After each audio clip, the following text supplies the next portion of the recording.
Hello, Team Chesterfield. Thank you for joining us again for our latest installment in our video series, Town Halls, our virtual town halls on Project Restart. As we begin to re-enter our students into in-person instruction, we're excited that you've taken time out of your busy schedules tonight to join us. We have a variety of distinguished panelists up here on stage with us. We'll get to them in just a minute. During tonight's event, we expect to go through a brief presentation for those of you who were not up to speed on where we are now or who missed the school board presentation from last week. And then we have a number of questions and answered. While we asked for questions, you all delivered. Approximately 200 have already been pre-submitted, and we'll be looking at questions in our Facebook and YouTube Live sections as well. With that, before we get into our presentations, let's meet our panelists. Dr. Stefanko, would you like to start first? I'm Dr. Elizabeth Stefanko. I'm one of the directors of elementary school leadership. My name is Monique Booth, and I am also one of the directors of elementary school leadership. I'm Dr. Rachel Fogelsong, and I am the third of three directors for elementary school leadership.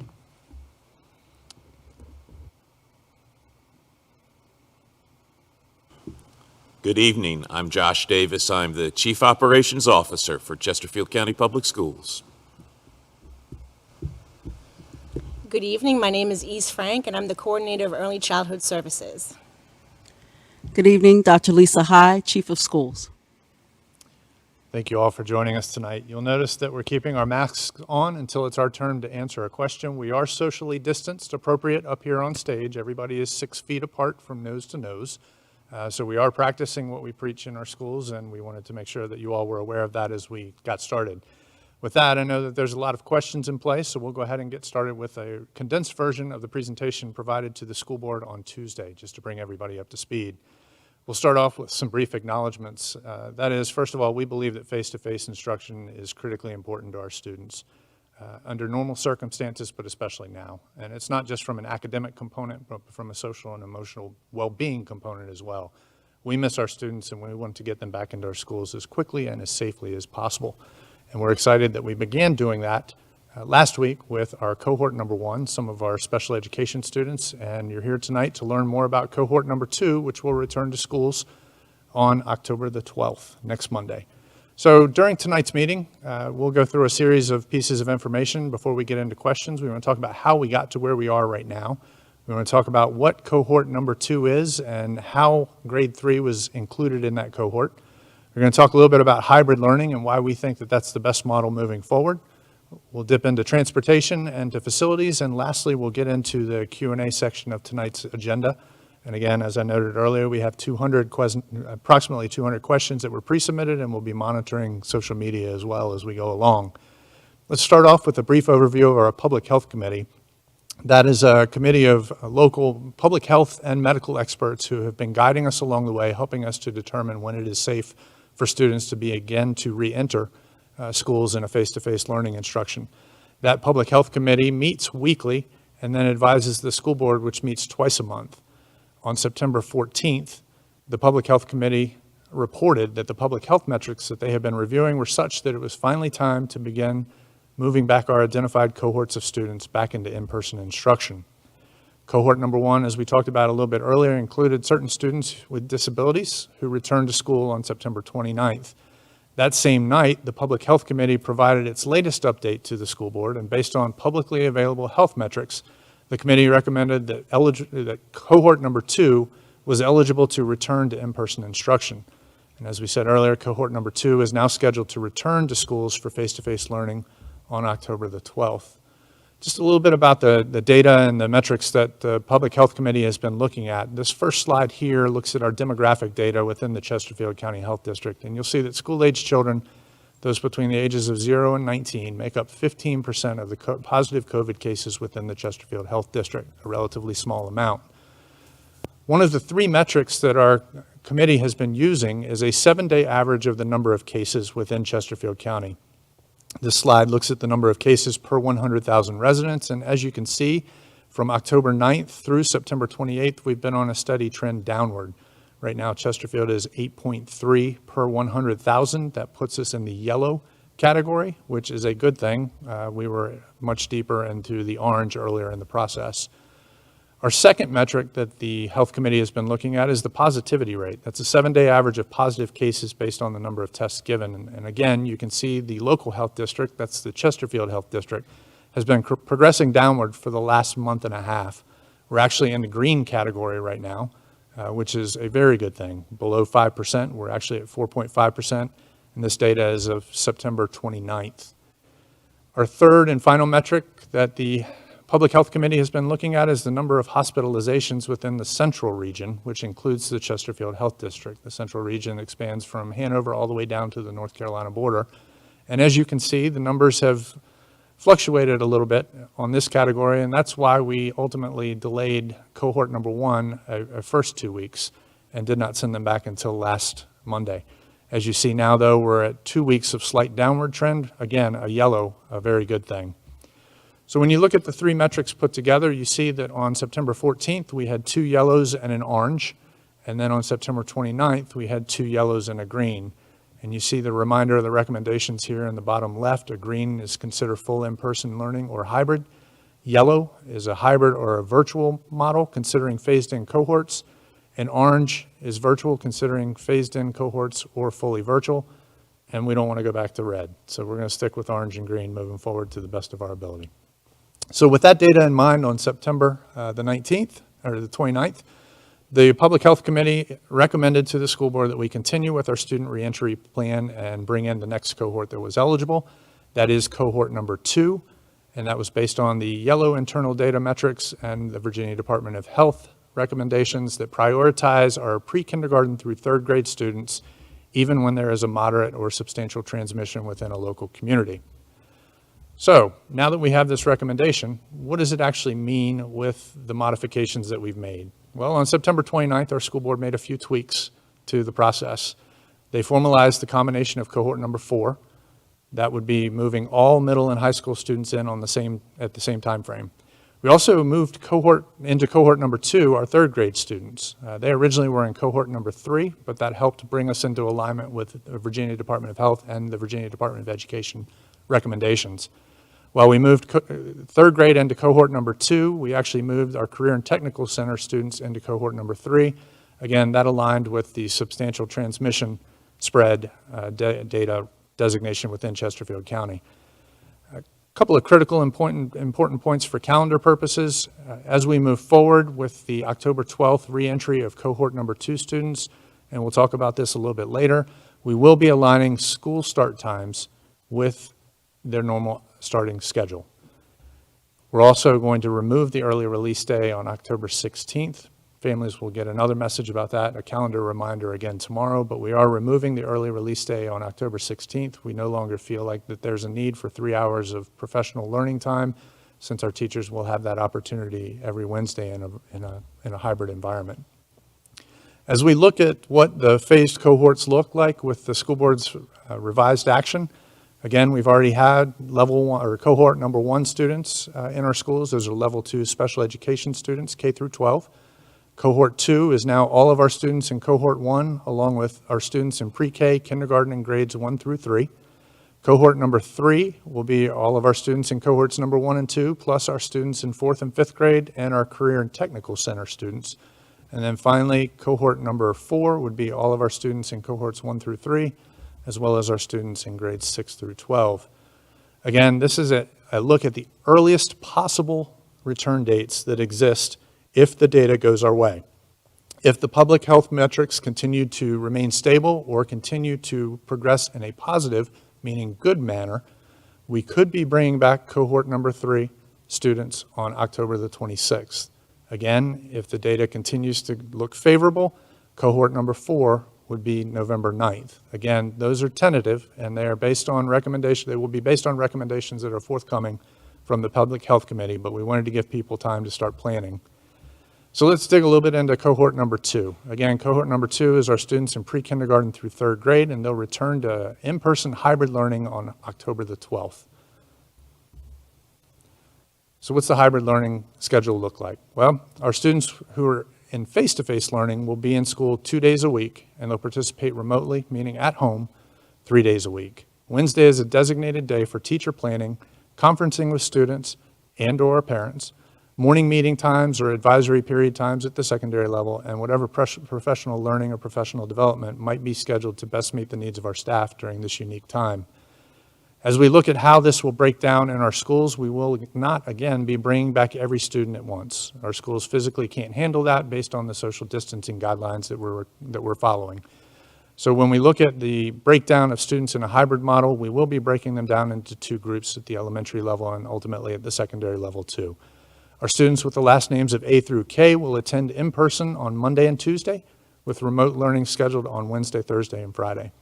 Our students with the last names of L through Z will attend school on Thursday and Friday, and they'll be learning remotely on Monday, Tuesday, and Wednesday. Again, Wednesday is a day for cleaning throughout our schools as we transition between groups of students. And I should note, and I'm sure Mr. Davis will hit on this later, we'll also be cleaning on Friday afternoons after our students leave for the weekend before our first group comes back on Monday. Families with students with multiple last names or who have split households in their families will be able to choose their preference of days to have students to report for in-person on the same day if they prefer. That way we're not splitting up families at the elementary level within cohorts. So what does a cohort hybrid model look like? Again, students participate in face-to-face instruction 2 days a week and they follow their normal daily schedule. Students participating remotely 3 days a week, they're going to follow an asynchronous learning model that allows them to check in with their classes.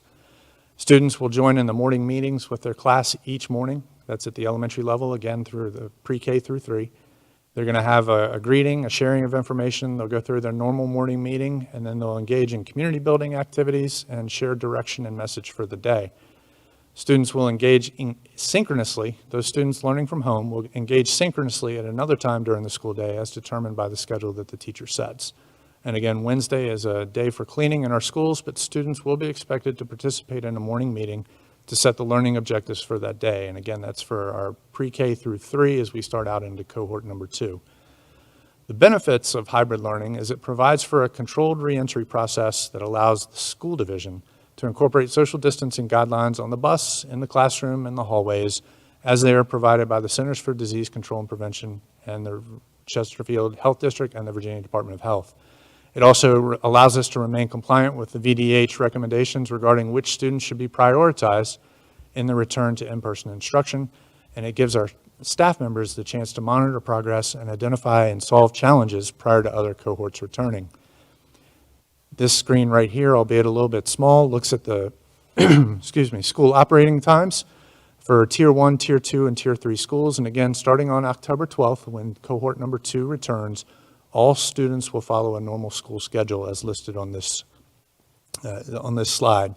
You will note that the students who are in a virtual learning environment, and we are offering a virtual learning environment at the elementary school level, those students will typically be done about 2 hours earlier with teachers available to consult with individual students and conference with parents during that time, office hours per se. Let's jump into transportation real quick. How do I know where I can find my students' routing? Well, great news. On Wednesday, eLink goes live, and we will have all of our bus routes posted on there. Parents will be getting more information about that in their email as well. You can access that routing information by logging in with your student's birth date and your student's student ID number. Or you can contact your child's school or the transportation department, and they'll be happy to help you out. But again, those bus routes will be available starting on Wednesday morning. In terms of transportation, some of the challenges that we're looking at is we will need all bus drivers at this time. Right now, with cohort number 1 in place, we're still able to deliver meals out into the community and provide support to other departments, and that will not be able to be done once cohort number 2 starts. So earlier today, you did get notification from our food services team that meals will be served at schools starting next week, and you should have gotten a listing of pickup times and areas where they can be picked up. We will have drivers on allowed leave. This is through the Federal CARES Act, or the Federal Coronavirus Response Act, and we do have some vacant positions. There continues to be a national bus driver shortage. We're not immune to that, and so we're in the process right now of looking at ways that we can solve that. Another big challenge is going to be the reduced capacity on our school buses. You know, during a normal school year, I'm not sure that there's a typical school year, but during a normal school year, buses will have 2 to 3 students per seat, depending on whether you're at the elementary or secondary level. However, to comply with the social distancing guidance that's been provided by the state and federal regulatory agencies, school divisions across the country are now, and in Virginia, are now left to grapple with what it means to place one person in a seat. And that's unless children are siblings. That means that there are going to be approximately 26 students per bus during the COVID-19 pandemic. Compare that to a normal school year where you would have 50 to 70 some students riding on a bus. So we're dealing with the challenges of reduced capacity on buses as well.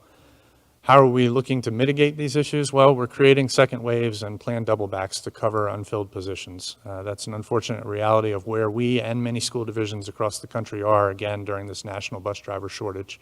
We are utilizing transportation office staff where appropriate to cover unfilled positions, and we're increasing our partnership with the DMV to administer the CDL learner's permit test. If you know somebody who would love to drive a bus driver, we would love to drive a bus, we would love to have you. And we'll get you through that process as quickly and as safely as we can. And you'll be a part of Team Chesterfield and probably, while our teachers may disagree, part of the most critical job that we have, getting our students to and from school safely. If they weren't able to get to school, they couldn't take advantage of the wonderful teachers we have. So if you'd like to join Team Chesterfield's Transportation Department, please, by all means, let us know. Some more solutions for this issue that we're facing, specifically the capacity piece. We have had a number of families who've asked how they can help us during this time. If a family can transport their student or their children to or from school this fall, we'd ask them to consider doing so. And we'd ask you to update your family information in our Parent View app so that we can begin to collect that information for the bus routes as we roll them out on Wednesday. I would point out also that our safety team is working with our school-based principals and our police department to identify roadways that are deemed a little harder to navigate than others to arrange for traffic support before and after school, as we anticipate that a number of families will take us up on that offer and will be bringing their children to school this year. As we look quickly at facilities, we have made a number of HVAC filter upgrades. You can see here on the screen as we talk about the MERV filters, everything that we've done for schools, and will continue to do through schools through mid-November. We've also purchased some HEPA air purifiers, easier for me to say, for trailers in our schools. We've flushed our boilers and our water systems, and we're replacing water fountains with bottle filling stations as well. We're very thankful, as I'm sure Mr. Davis will hit on a little bit later, for the federal funding, not only that the school division received, but that the Chesterfield County Board of Supervisors passed along to us to help with upgrades in our facilities as well. When you look at our schools, right now they look great. Our schools are clean, they're ready to host students.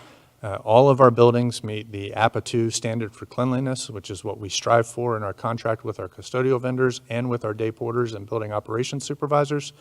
And we're moving forward with that. We can't wait for everybody to get in and see our schools.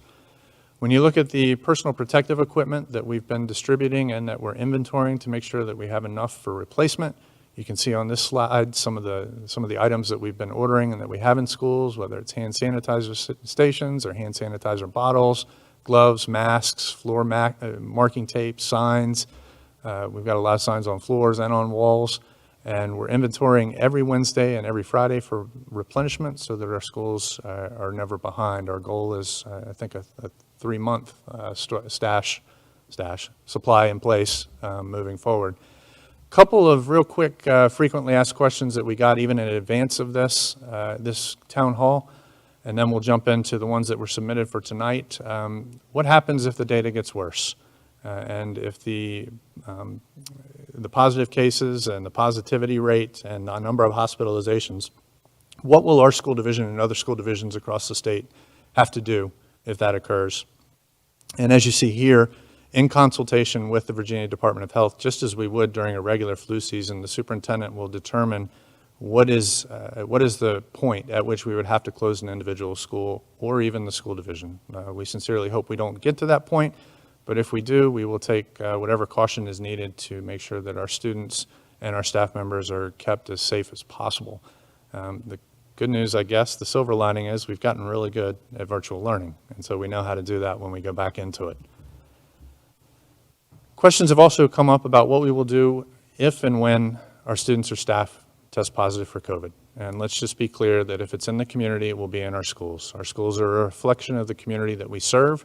And so eventually we will have student cases. We've already had some staff cases, and we are posting information about locations on our website, mychesterfieldschools.com.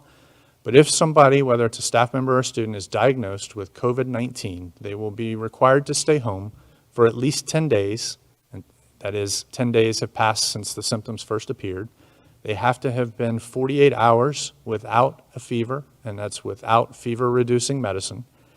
Their respiratory symptoms have to have improved, and they have to have a written note from a licensed healthcare provider indicating a safe return. So we're going to monitor that very sincerely, and we know that we have a question later on that we've seen about how are we going to encourage parents to continue to follow that process. And finally, the last general question that we've gotten deals with communication, and they want to know, parents wanted to know how they will be updated and how our staff are being updated in the event that there is a positive case within their school. And again, we are posting all of this information on our website, mychesterfieldschools.com. If you click on the Project Restart landing button, then you will be taken to a page, and right there at the top is a listing of a link with all the cases that we've had to date. During cohort number 1, again, that's our special education students or certain special education students. If a student in school in that cohort tests positive for COVID, we will notify all the staff and the families in that facility at that time. A general school population will not be notified because of the small number of children in attendance, and that could make notification self-identifiable and violate student privacy rights.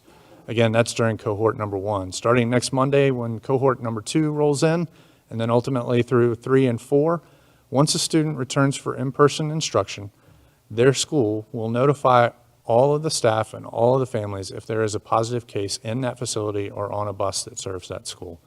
The name of the individual infected will not be shared, and we will work directly with those, whether it's students or staff, regarding the need for quarantine. So it is in our best interest and in our community's best interest that we share information and we keep everybody informed.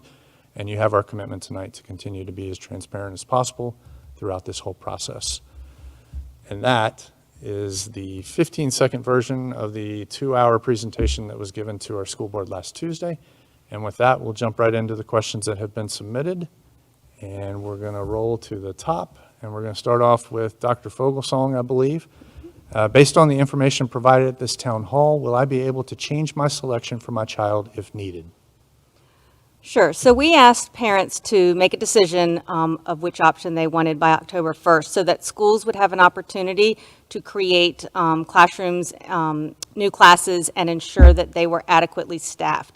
So if a parent decides to change that option now, they can, and they should work with their schools. There may be a delay in assigning a new classroom teacher as we ensure the availability of classroom space. Dr. Stefanko, if you could just confirm, there is a virtual option for every elementary school student had they selected to take it. Absolutely. There is a virtual option that's still in effect once hybrid starts. The students would follow the same thing that they're currently doing with the teacher that has been assigned to them.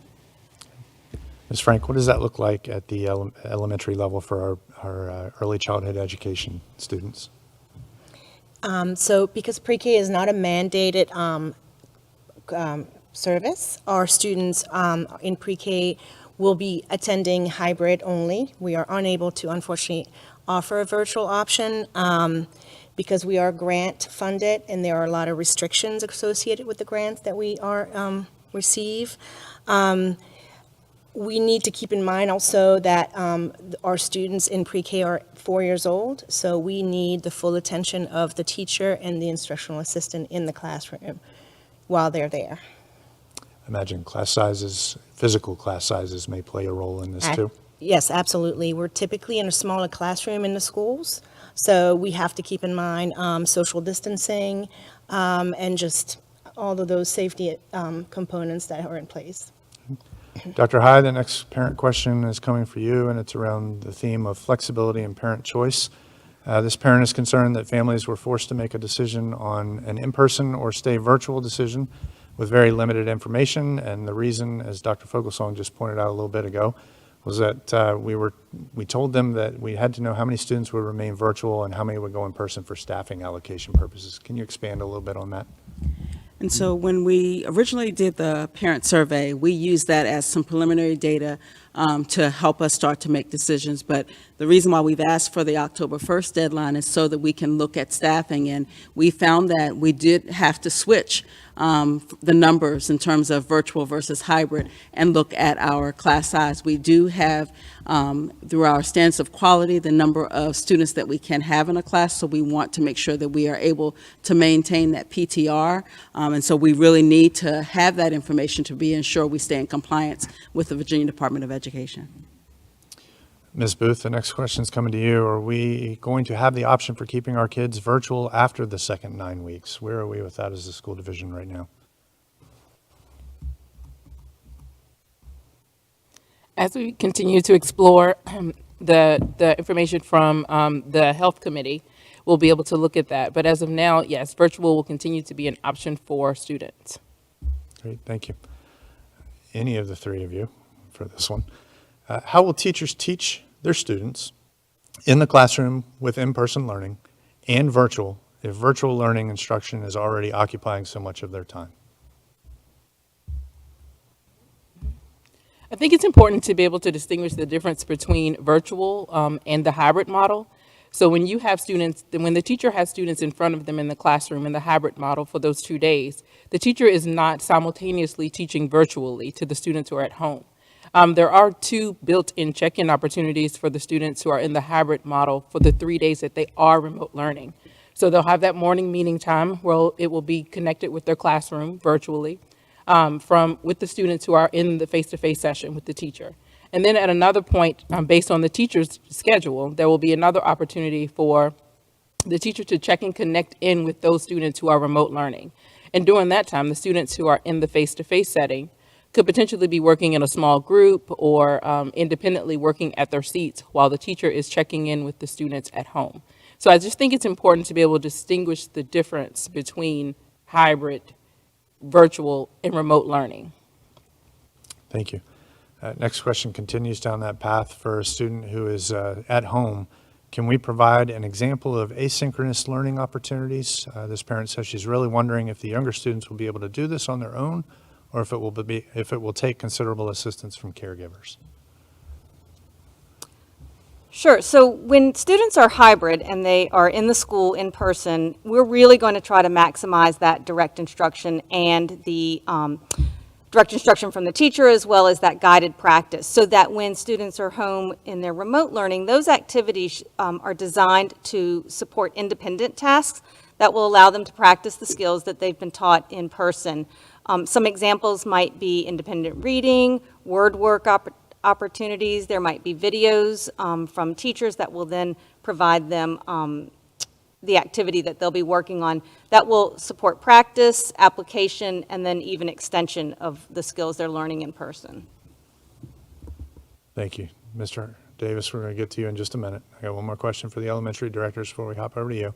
Dr. Stefenko, this parent is concerned that if they choose the virtual learning environment, their child might be left behind. Can you talk about how our teachers will be planning and what the pacing will look like moving forward? Sure, that's the beauty of the Wednesdays, allowing our schools, the teachers to be together and to work in PLCs for that planning opportunity.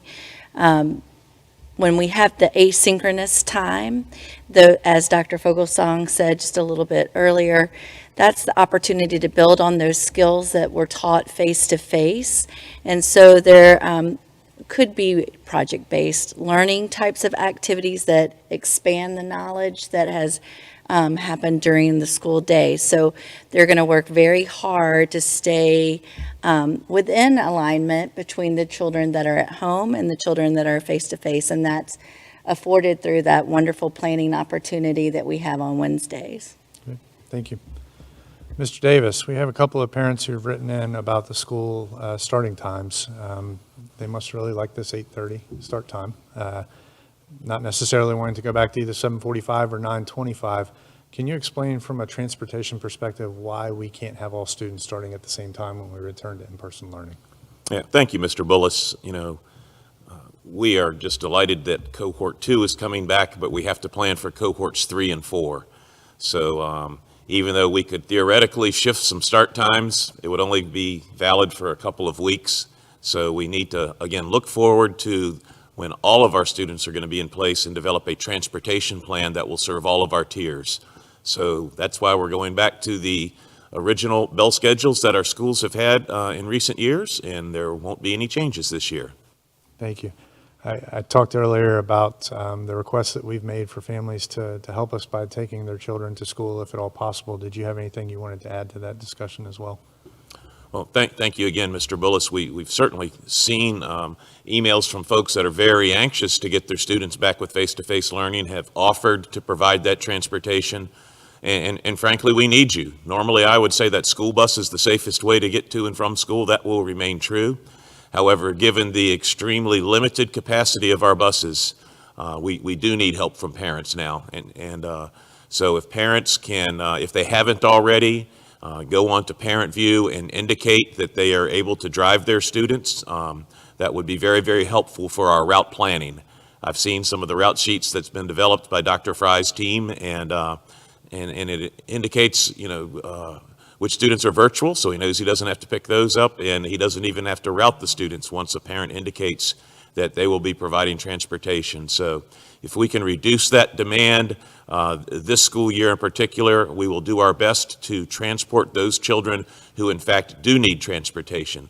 And in no way am I discouraging those families that need that transportation due to their unique circumstances. If you need a bus, we're going to do our best to provide a bus and get your student to school on time and then bring them home in the afternoon. Thank you.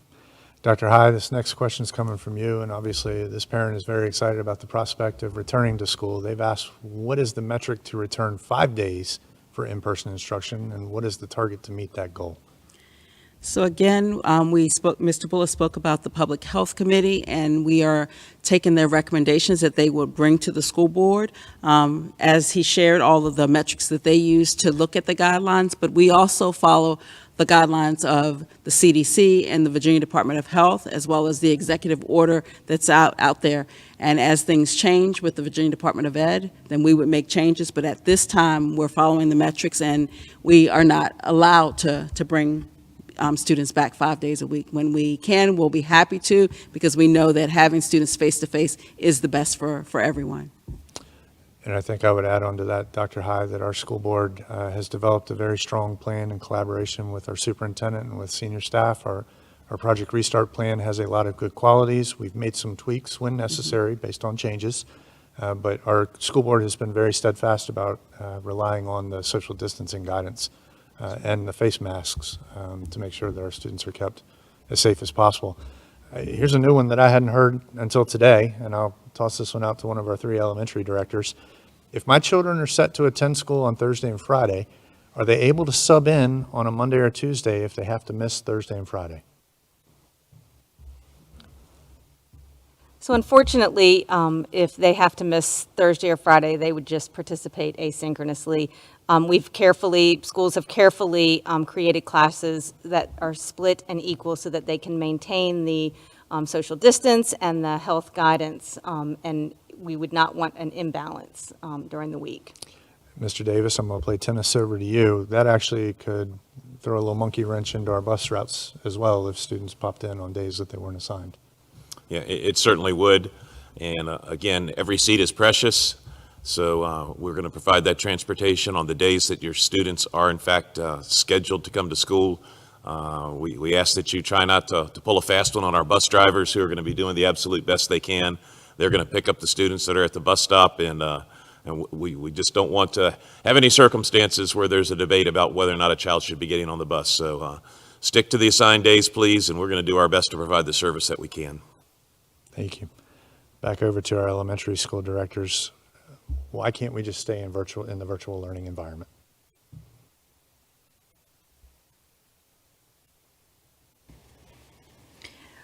Well, as we've said multiple times, face-to-face is always the best way to teach our little ones developmentally.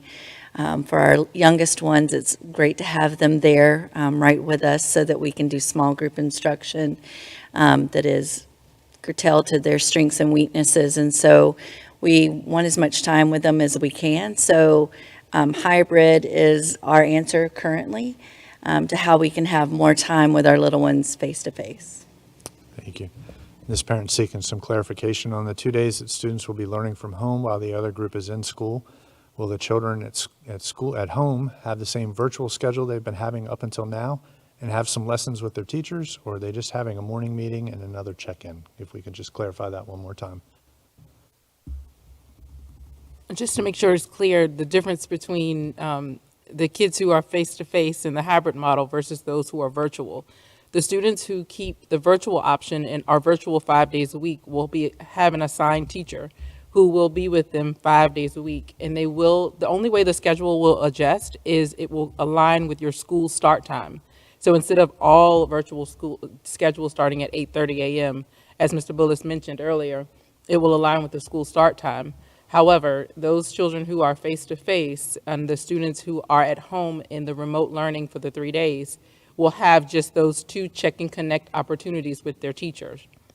But the students who remain in the full virtual option 5 days a week will have a assigned teacher who they will see every day, just like you have been seeing currently.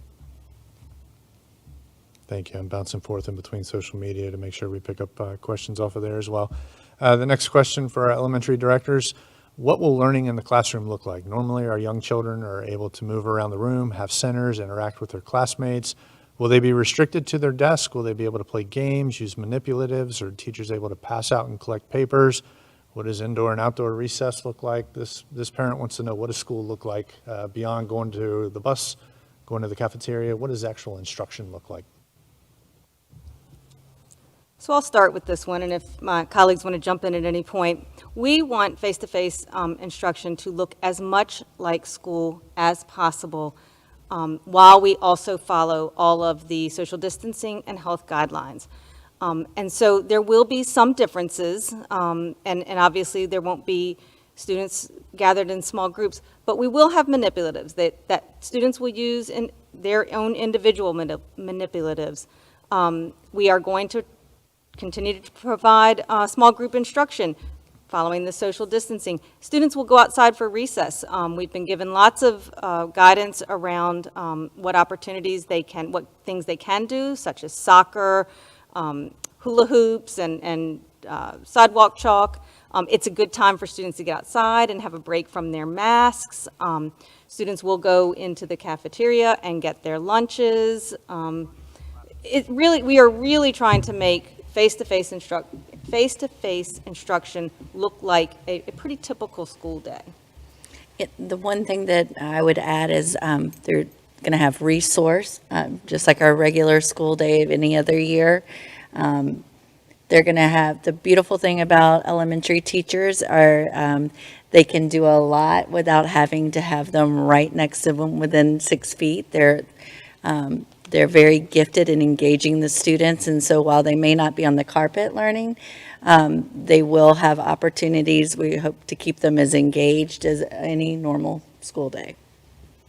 Let's jump to masks real quick, because that was mentioned, and I know folks are interested in the mask break that recess might provide. Shannon is concerned that we don't make our desks look like to use her words, jail visitation area.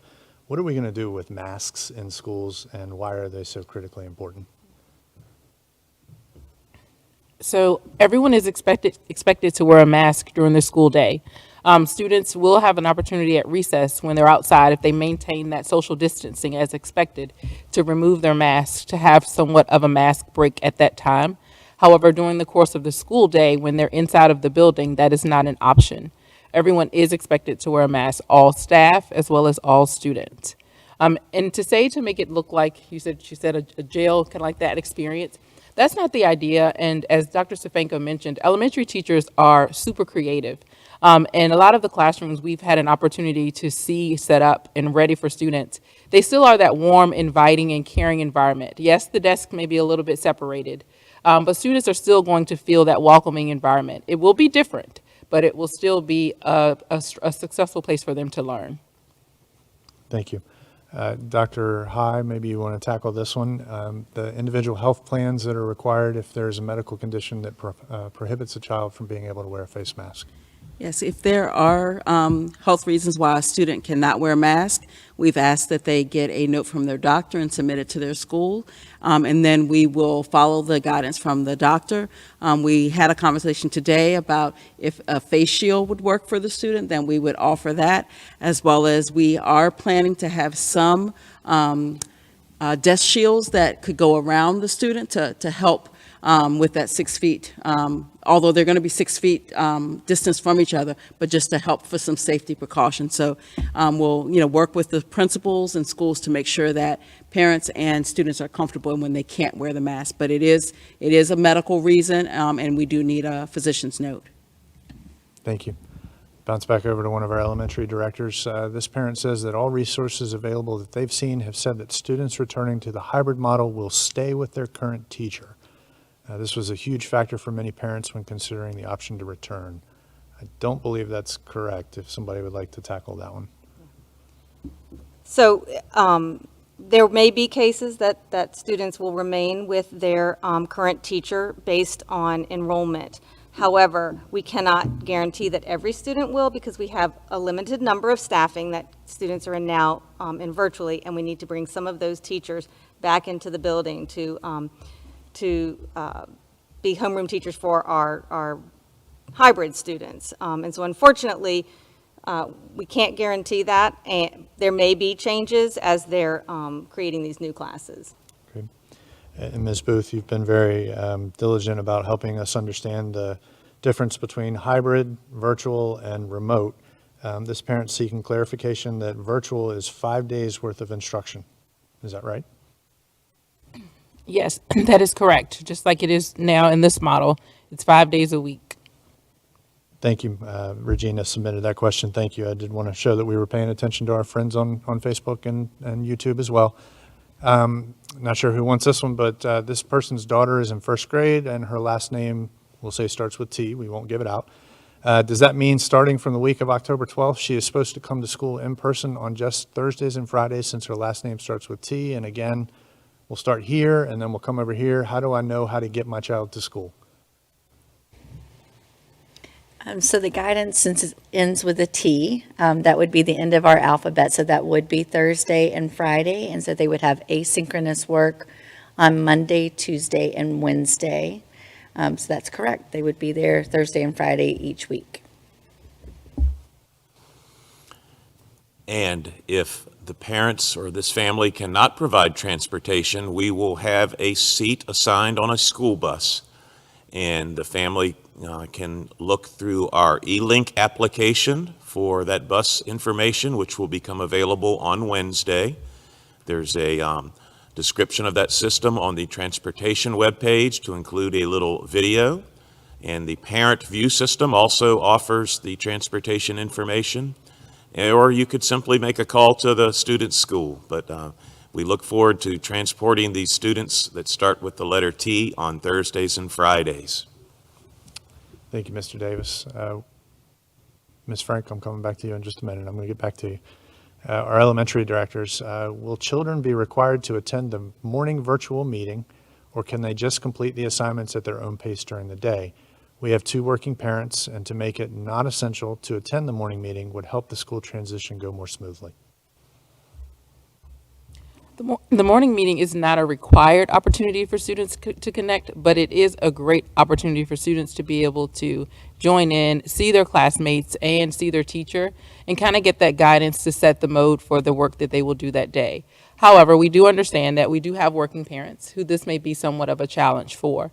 So it is not something that will be held against the student. And they will have opportunities to engage in the asynchronous work that will also count towards their attendance. Ms. Frank, this parent wants to know, what will the check-in process look like for pre-K students? So the check-in process will look the same as in K through third. Morning meeting every day, using when kids at home learning asynchronously, they will log in with their teacher, see their friends, maybe sing some songs, read a book, and participate on the days that they're not in school. And We are looking at doing a checkpoint at the end of the day or sometimes during the day that may look different depending on the teacher. Some teachers may do a lunch bunch so that they would all eat lunch together.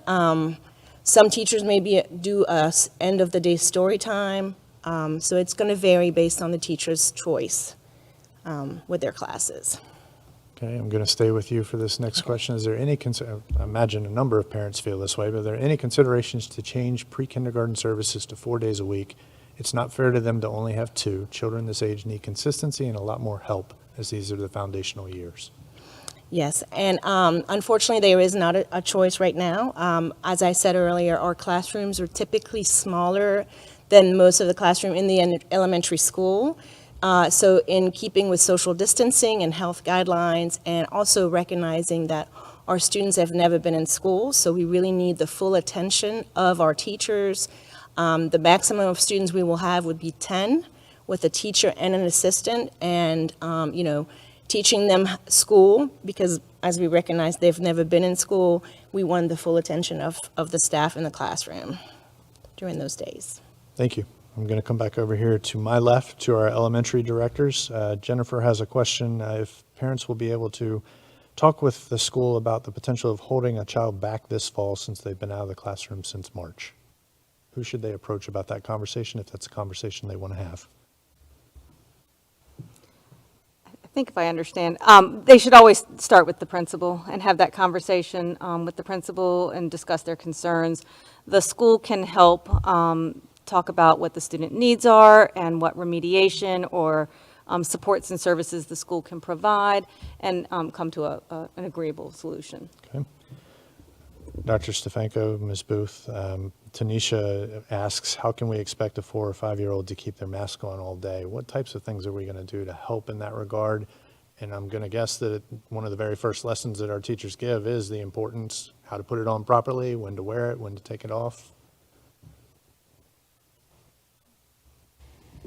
So we're already experiencing that a little bit with our Cohort 1. So it's the first week or so that we're in school. It's going to be a lot of how do we get set in our routines and our procedures. And so it'll be lots of reminders and redirection.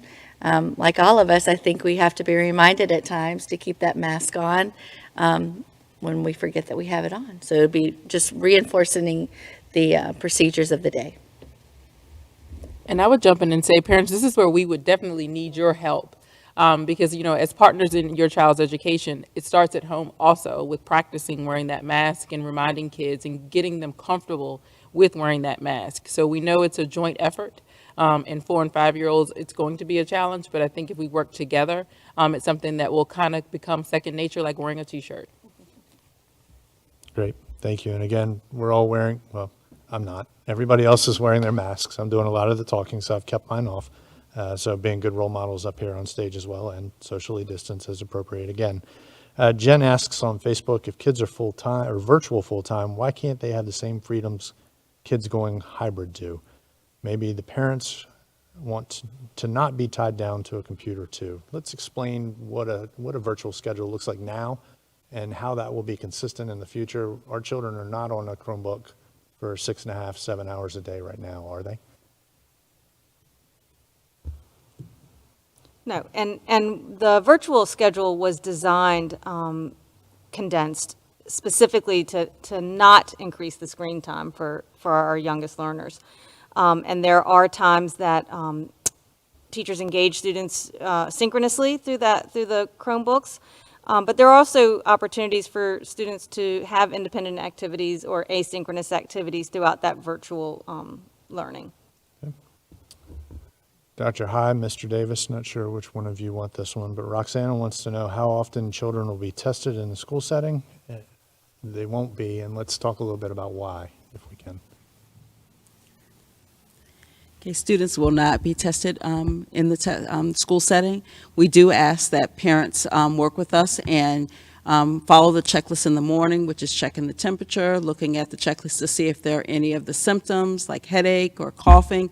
And so that's one of the things that we hope that you will partner with us while they are in school. Our teachers and our administrators and any support staff that we have in the building will also be diligent to make sure students are feeling okay. And if they are not feeling well, we will send them to the clinic to be checked, and then contact parents immediately if there is a reason to think that they may be having some COVID-19 symptoms. Great. Tiffany has a question for our elementary directors. How will hybrid students have small groups?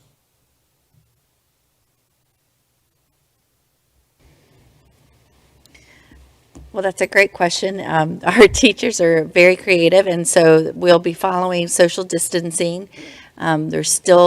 We have areas that you've seen, I'm sure, in the buildings that are tables that will bring children over. But once again, since our class sizes will be small on just 2 days, that affords us to have even smaller small groups. So if you're talking about only 2 to a table for a small group, that allows for social distancing. The teacher will have mask on as well as the students and a shield. So that will help with the guidelines for small group instruction. Thank you. One more over here to my left. Rihanna wants to know, will the children returning during hybrid still get the same amount of education as those staying virtual?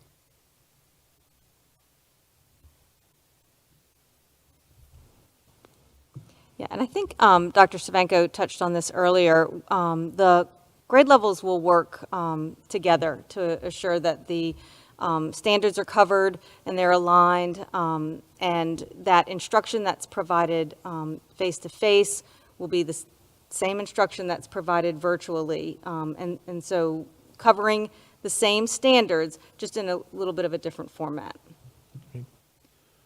Mr. Davis, from the selection of pre-submitted questions, how can CCPS ensure we have enough PPE to keep staff and students safe when this is still an issue across our nation? What does the current PPE supply look like? Of course, the personal protective equipment is very, very important for our students and staff, and we have anticipated these needs for quite a period of time. And we feel fortunate that the county has directed some of the federal government's assistance in the way of CARES funding to help us procure PPE. We've been ordering and receiving large supplies of it for at least 2 months. There are probably 15 to 20 respective what I'll call line items that we've been managing closely. Our goal is to have a supply as large as 3 months in all these categories. Are there some items that we've been procuring that have been a little more scarce? Yes, there are. And one of the things that we've set in motion is an inventory check. Our schools are going to complete an inventory of their backup supplies, not what's already out into the classrooms, but what's sitting in their closets, or what we jokingly refer to as an attic. We really don't have attics at schools, but we're going to get those reports on every Wednesday and Friday, and those reports will then trigger staff to submit tickets for reordering. We have a warehouse that is absolutely packed to the gills with many forms of PPE. We have masks for adults. We have masks for students. We have N95 masks for those that may have to deal with medical situations. We have isolation gowns for our special needs staff that might have to deal with bodily fluid events. We have face shields for our students, for our staff. I do want to clarify one thing about, can a student use a face shield instead of a mask? And the answer, unfortunately, is no. CDC has done some studies. There's some publications and articles that make it very clear that those face shields do not provide the same type of protection to the surroundings of an individual wearing a face shield without a mask. It provides some supplementary protection, and that's why we want our faculty to wear not only the mask but the face shields when they have close encounters with students. Gloves. Now, there's something that we've received a limited amount and we've shared with all of our schools. The price has gone up. There is a shortage. I've ordered 3 million of them. So we know that a good chunk of those are on the way, will be delivered. But there will be some items such as that we're going to have to, that we might not have that 3-month supply, but we're going to manage very, very carefully. Again, lengthy, long items. We think we've got everything that we need. Hand sanitizer stations have been deployed throughout the schools. They will need to be refilled because they're going to be used.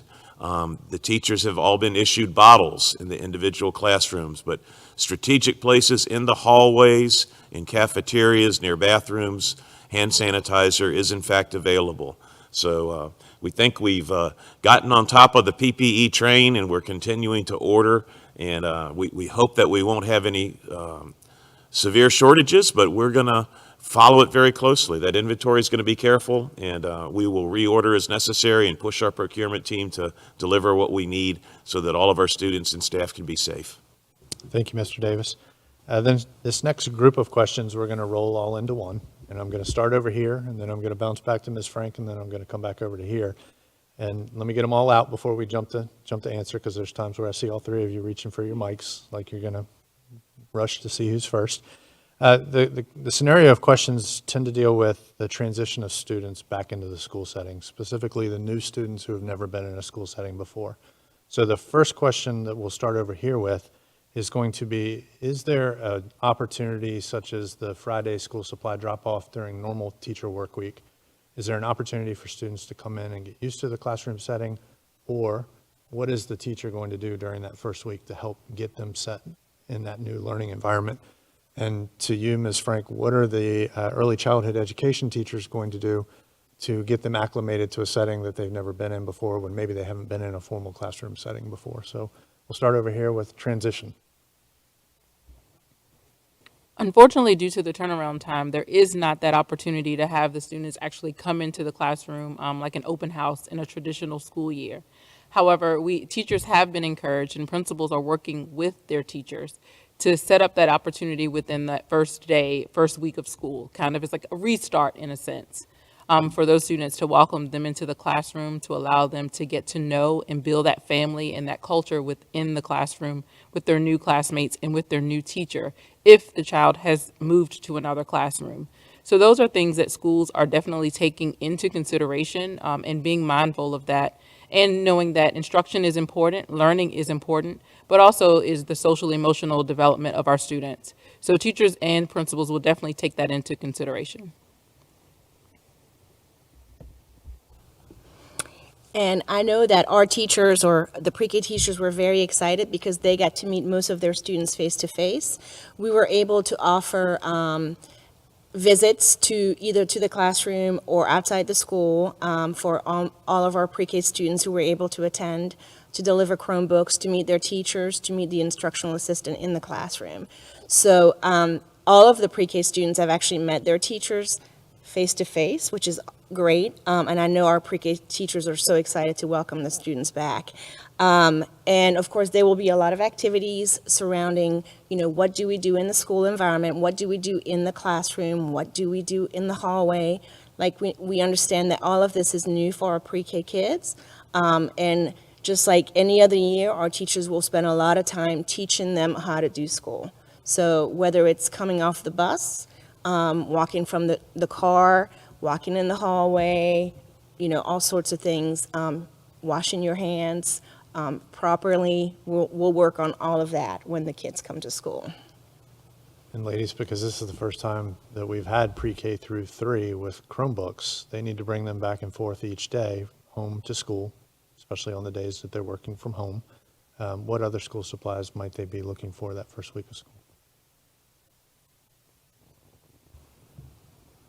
So I think schools will communicate specifically by class what school supplies will be needed. Some of those will be supplied in the classroom. Some of those they'll be asking parents to supply. Right off, I think one of the much earlier questions was about, will there be paper?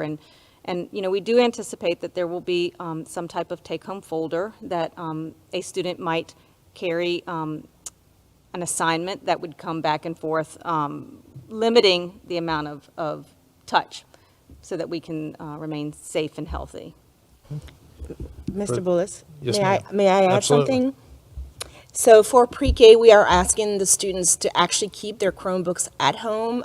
We're going to do a lot of hands-on activities with manipulatives that will be sanitized in between each student, so that we are providing every material so parents would not have to provide anything. We're actually providing backpacks for all the students. Teachers are right now developing orientation slides that they will be presenting to the families this week. Talking about all the questions that are coming through about supplies and what they're going to be doing, what the expectations are on the bus. So I just want to reassure parents that we will be providing all the supplies for pre-K. Thank you. Appreciate that clarification. It is now 7:30. We have about 30 minutes left in our event this evening. I'm going to go back and recap a little bit about what we've learned and where people can find more information, and then we'll close out with about 30 minutes worth of last questions. And for those of you who were questioning whether or not we would have enough to get through, there are 393 comments and or questions on social media and 183 that were submitted. So we still have several hundred to get through in the next 30 minutes. But in all seriousness, anybody who is looking for information about where we are now and how we got here is encouraged to go to mychesterfieldschools.com. Right in the center of the landing page is a button that says Project Restart. If you click on that button, that will take you to the latest presentation and all the other presentations that we've used. It will take you back all the way back to our virtual town halls that were held back in the summer.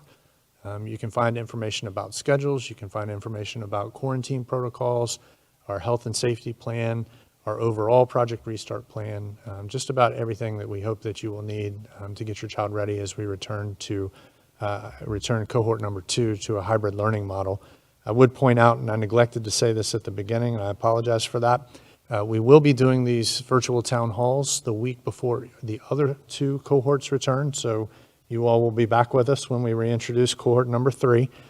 So for those of you who are posting questions on our social media accounts that are not getting answered about 4th and 5th grade and middle school and high school, we will be coming back to you at a later date. We wanted to make sure that we focused on the children, the 17,000-ish children who will be coming back to school next Monday, and that's our pre-K through 3. So again, all of our information is available on our website, and if you have questions, as you've been doing for the past several months, just email them into ccpsinfo@ccpsnet.net, and we'll be happy to respond to them as well. Let's jump back into our questions. In the hybrid model, if our child becomes ill and must quarantine and needs to switch back to virtual, will that change be supported by reverting back to her original virtual teacher, or will it be her hybrid teacher with no additional support? Well, it's hard. I think we can definitely probably say that it will not be the virtual teacher that the child had prior to becoming hybrid, because in that setting, students will be provided asynchronous work to keep them connected to the learning within the hybrid class they are already assigned. So if a student falls ill or has to be quarantined, they will still remain connected to their hybrid teacher. And assignments and things will be provided, and they will still have those 2 check and connect opportunities to stay connected and engaged with learning. Thank you.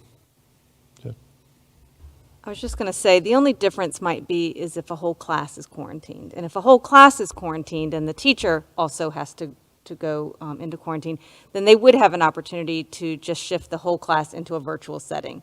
And that would be something we would handle on a class-by-class, school-by-school basis.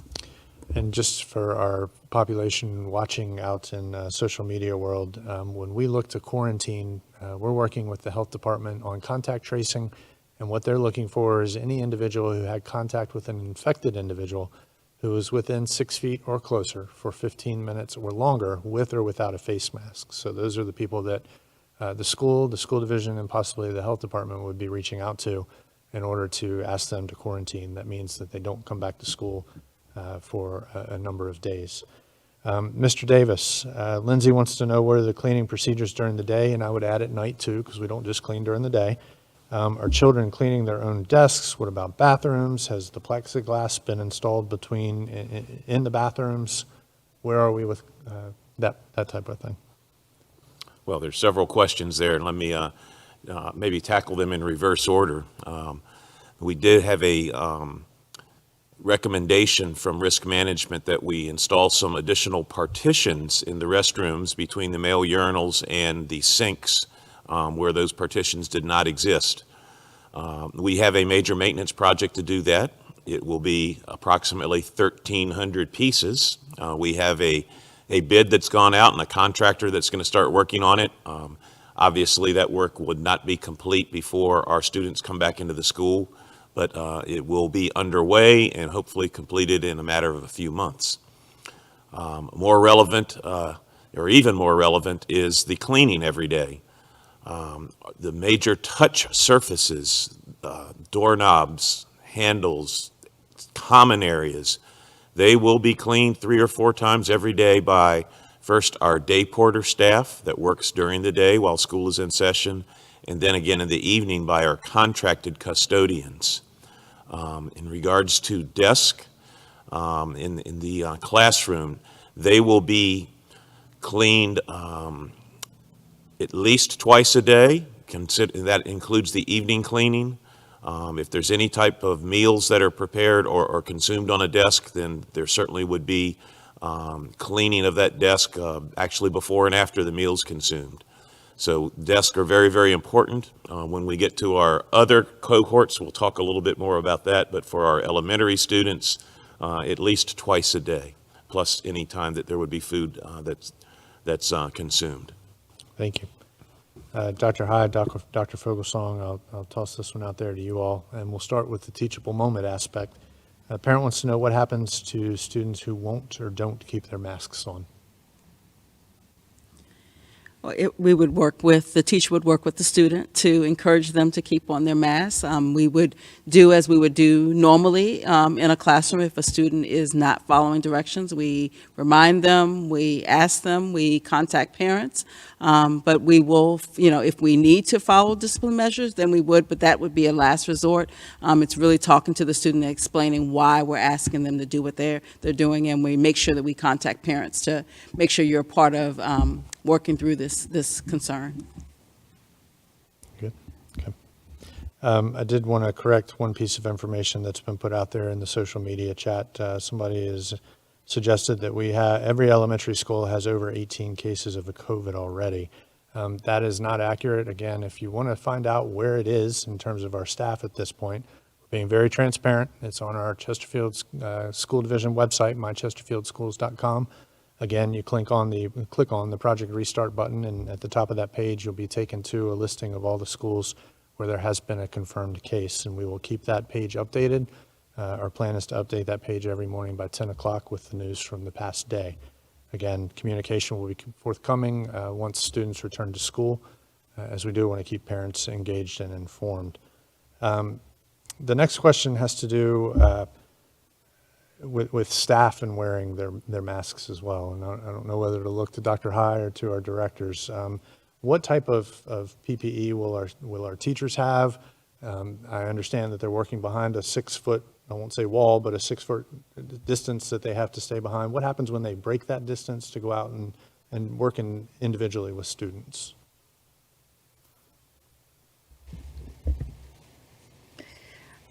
The teachers will wear their mask at all times.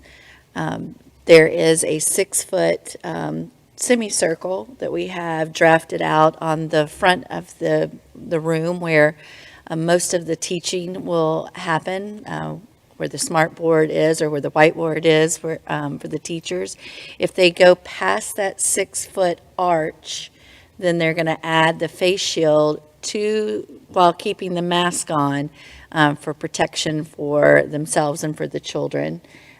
So that front arc is where most of the time they'll be teaching. Anybody else want to add anything? Okay.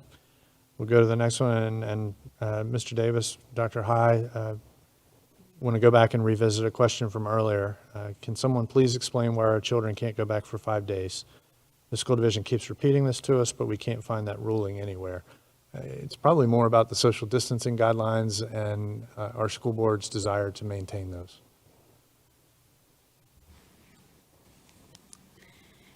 Mr. Bullis said it exactly correct. It is about the social distancing and knowing that the size of our classroom, in order to maintain the 6 feet distance, we can only have a certain number of kids in, and it's anywhere from 12 to 15, maybe a few more if it's a larger classroom. but in order to follow those social distancing guidelines, we have to keep it at that 50%. And we made the choice early on this summer to break it down by last names, A to K and L to Z, to be able to have that 50%. And schools have been working to make sure that even with those breakdown, we're close to being divided equally for our students coming to school on the Monday, Tuesday versus the Thursday, Friday. Back to this side of the room. This parent wants to know, well, she wants my child to, I want my child to stay with their current teacher. Why was there no option on the survey to say decision on return to school predicated on a teacher's decision? Let's go back and one more time for those who were late joining us, talk about why we had to allocate staffing when we did. Each school are provided a certain number of teachers based off of their enrollment. So if we were to leave every child with their current teacher, there would not be that equal divide or that opportunity to have the class sizes based off of our standards of quality and the PTR we have to have. So it's not that, we would of course love to be able to keep every child with the teacher who they've had an opportunity to develop that relationship with. But at the same time, we have to make sure that we are following those standards and making sure that the class sizes are appropriate to provide that quality instruction. Thank you. And I'm going to go ahead. And I was just saying earlier, there was a question that asked if teachers had the choice to choose whether they can be hybrid or virtual. And unfortunately, we don't have that opportunity because based on what students have or parents have selected for their student, we have to be able to provide that level of teachers for that particular area. So that's another reason why a teacher may have to move forward. And the second question was, will teachers who have a documented medical reason, will they be able to be virtual? We are looking at those teachers who have that first to be our first virtual teachers, and then we move forward if there is a need for additional virtual teachers. Thank you. I'm going to come to both sides this time real quick, and we're going to revisit a previous discussion and go probably a little deeper. We talked about the transition period. We saw last week when our cohort number 1 students came back, we saw some staff out with cheerleading type of paraphernalia, greeting our kids and showing how excited they were to have them back. Another parent, Courtney, is concerned about how will kindergartners be shown where to go on the first day of school. Obviously, that's a new scenario setting for everybody, and you got to keep that 6-foot distance. There's certain times when you get off the bus, you can't congregate with friends like we usually do. How are we going to get kindergartners to their school safely, and how are we going to get early childhood education students to their school, to their classroom safely?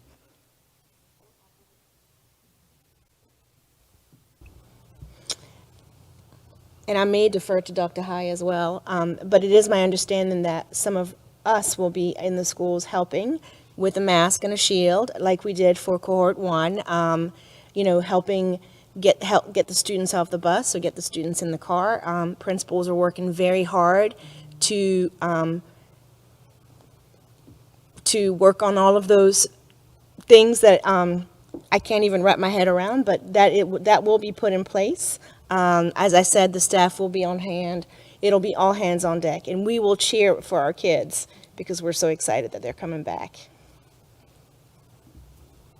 Yeah, I would just echo and expand on a little bit. At elementary, it's what we do. It is what we know. This is for many of our kids their first time in a school setting, and even under these unusual circumstances, teachers have an incredible way of making it fun and exciting and engaging, and it will be all hands on, hands off, hands on, but all staff there helping to guide students and make the experience as welcoming and as exciting as any first day of school would be.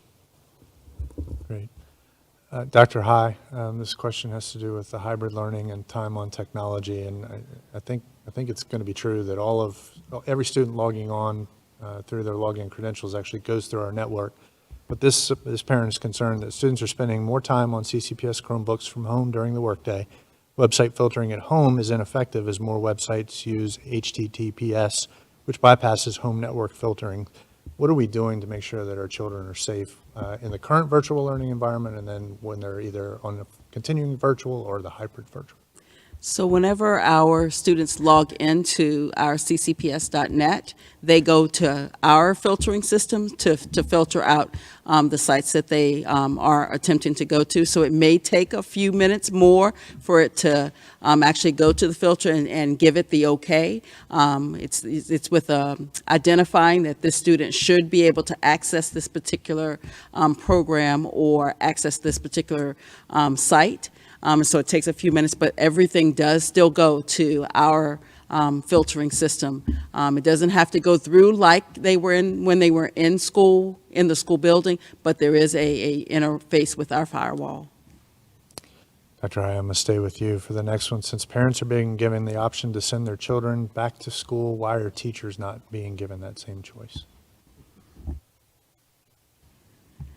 The teachers have to be there for the students who are in face-to-face, as well as if families have chose to keep students virtual, then we need to have virtual. And depending on what those numbers are, we have asked for it to come in by October 1st. So our principals have been planning up to October 1st and are continuing to plan to make sure that we have the staff in the right place that we need them. And we, as much as we can, we will allow teachers to, if they have a reason that they need to stay virtual, we'll look at them first, as I stated before.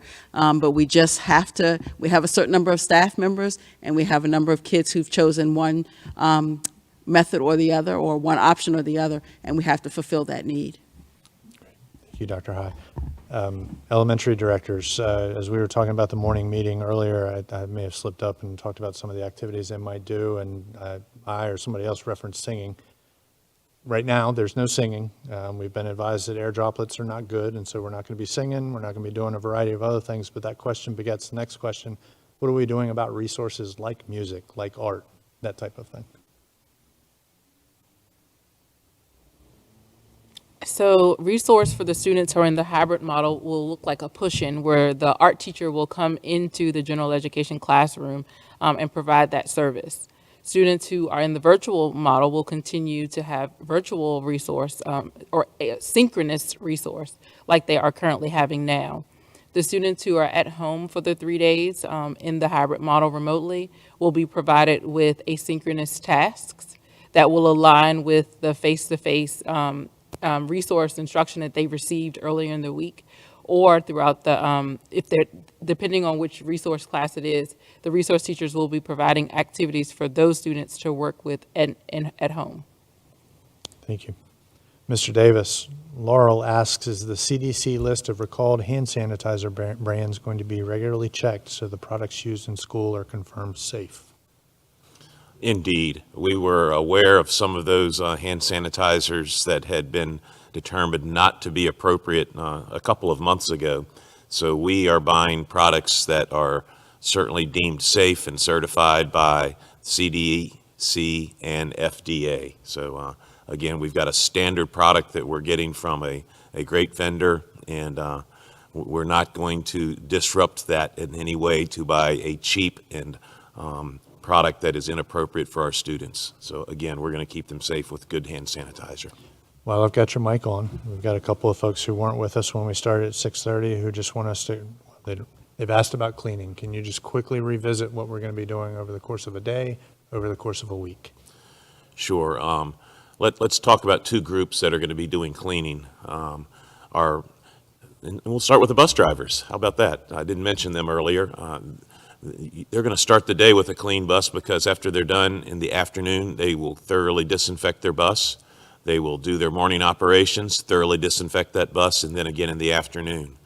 At our schools, our day porters, those are our CCPS employees that serve and work in our schools, will be there from before students arrive till after students depart. There may be some split shifts, especially on Friday when we have some more concentrated cleaning after that cohort of, I guess it's not a cohort, but that group of students departs on Friday afternoons. The building operations supervisor provides supervision, helps fill in the gaps. I'm sure is going to, be wielding some of the cleaning devices, him or herself. We know that our classroom teachers will participate as needed, especially if there's a spill or something in the classroom. One thing I neglected to mention earlier about PPE and supplies is wipes. We have both disinfecting and sanitizing wipes that are being supplied to each classroom in addition to the spray bottles with cleansers. But again, the great majority of our cleaning will be done by the day porters, and then in the evening by our contracted custodial firms. Those folks have done a fine job. There have been a couple in recent months that have been relieved of their duties, but we've put in companies that are doing fine work and have demonstrated great competency. So we're going to stay on top of cleaning each and every day, each and every room, bathroom, high-touch surfaces, and desk at schools. Thank you, Mr. Davis. Coming back to this side of the room, there's natural angst as we transition and change. That same angst existed when we started in virtual. There were questions about whether we could do virtual. In large part, virtual has been very successful. We now have questions about the angst associated with coming back, and how are our outstanding teachers going to keep kids apart? The natural inclination is to congregate. How are we going to enforce, monitor, teach social distancing in the schools, at recess, on the bus?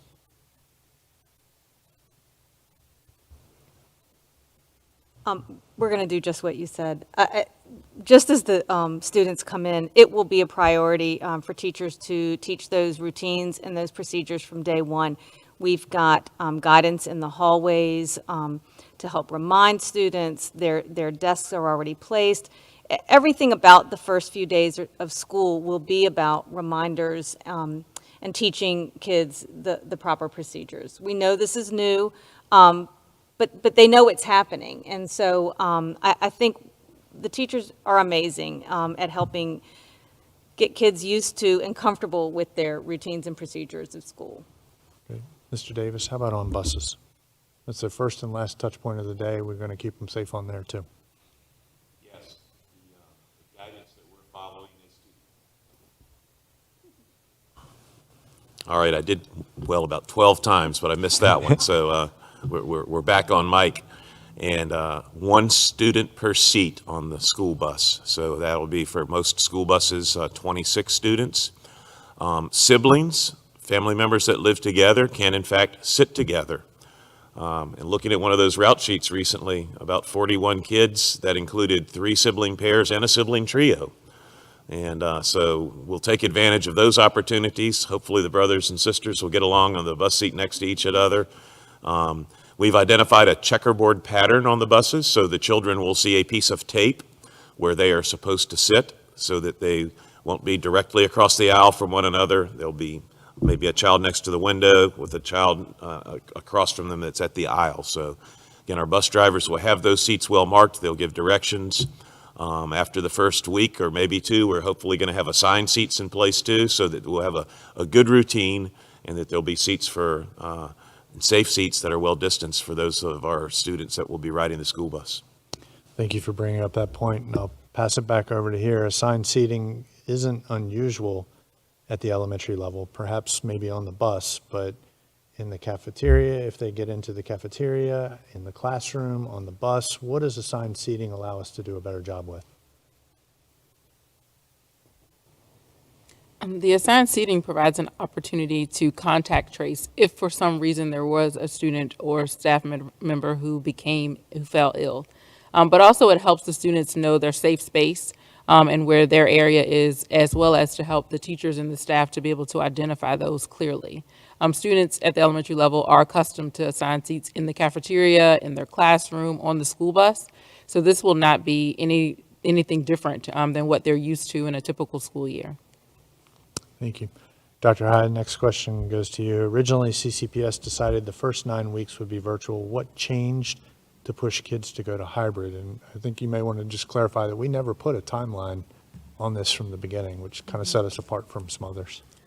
Yeah, all along, we talked about making sure that we would follow the Public Health Committee's recommendations and to bring cohorts back as soon as we can, or as soon as it was safe to bring them back. And based on the information that's come from the Public Health, we are at a point where we can bring back K to 3 or pre-K to 3. And this is in alignment with the guidance that we've had from our Virginia Department of Education, which is why we did add third grade to, because we were able to, based on that guidance from the Virginia Department of Ed. So the guidance that we had seen throughout indicated third grade should be one of the prioritized groups. It sounds like we originally went pre-K through 2 and then 3rd through 5th in order to really split the grade levels in half and try and get 50-50. Is Yeah, that? we were originally trying to do 50-50, but, communication that we received from families, based on what the Public Health Committee said, we realized that we could do pre-K through 3, and that we would still be within that guidance and be able to still maintain the 50% in our schools. Great, thank you. And just to jump ahead and look ahead and start preparing, on the 13th of October, our school board meets next. They will receive a presentation from our health committee. On the clock, so to speak, is cohort number 3. If the data continues to look good, cohort number 3 could come back on October 26th. Cohort number 3 includes. Cohort number 3 would include 4th and 5th grade, as well as our students who are in career technical education. At the school board meeting next week, we will give more details about what that could look like if the data stays where it needs to be for us to bring back that next cohort. We have a parent who's making sure that we're checking even the minute details that may exist only 6 times a year or so. Interested in knowing what we're going to be doing about their drills that our students are supposed to have, and how do you do socially distanced fire drills, bus drills, but earthquake drills, that type of thing. That's something we've thought of and are looking at as well, I assume.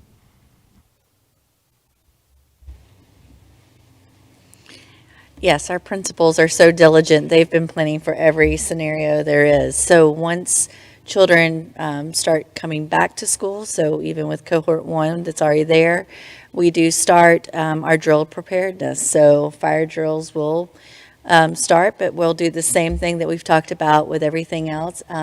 It's really about procedures, safety. That's what we do. Our elementary teachers are masterful at teaching their little ones how to proceed with different kinds of safety procedures. So those will start as soon as they come back. So we have about 3 minutes. We'll begin to wrap up, and I'm going to let anybody have a part of this statement that wants to. Thank you to Ms. Rogers, who said most kids adjust really quickly. We as parents have to show them that it's going to work. If we let them see us panic, they will panic. What advice do we have to parents over the next week as they prepare their students pre-K through 3 to return to school for the first time since mid-March? I'll start by saying we need to give each other grace. Our staff will give families grace, and we ask for the same thing from our families to give our school staff grace as well.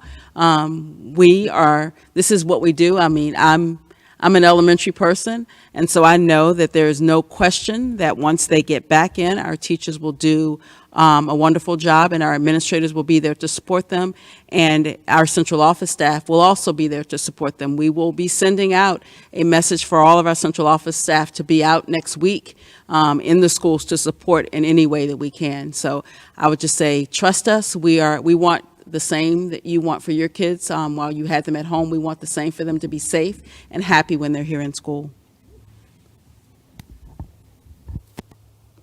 Yeah, and I would say we know families are anxious. Partner, work with your schools. If you have questions, ask your teachers, ask your principals. We were anxious before we started virtual, and that turned out remarkably well, and we believe this will as well. Anybody else? Well, ladies and gentlemen, you've done remarkably well. You didn't know what questions necessarily were coming your way when we opened it up. Two-way communication through social media channels, anything can be asked, and you all did a wonderful job. Now that we're past it, we can tell you that approximately 20,000 people-ish at some point tonight watched or tuned in to parts of this. We hope that the community continues to reach out and stay informed. If you have questions, start with your teacher and your principal. If you continue to have questions, reach out to the school division. There's numerous emails, including ccpsinfo@ccpsnet.net. We're here to help. We want your children to have as smooth a transition as they possibly can. We're going to do everything in our power and everything within our reason to keep them safe while they're with us. And we can't wait to see cohort number 2 back in our schools on Monday. Thank you again to our panel, and thank you to our families for joining us tonight. Have a great night, and as always, thank you for your support of Chesterfield County Public Schools. Have a great evening.